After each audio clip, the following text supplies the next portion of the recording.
This lesson focuses on reduced vowel sounds.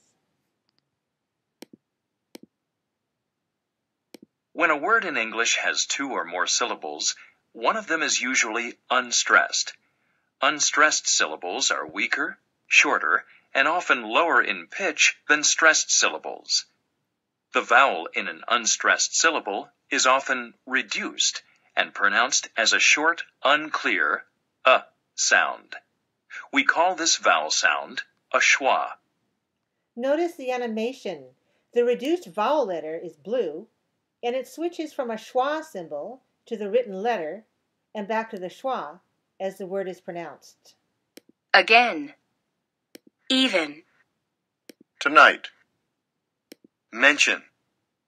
Idea. Absolutely.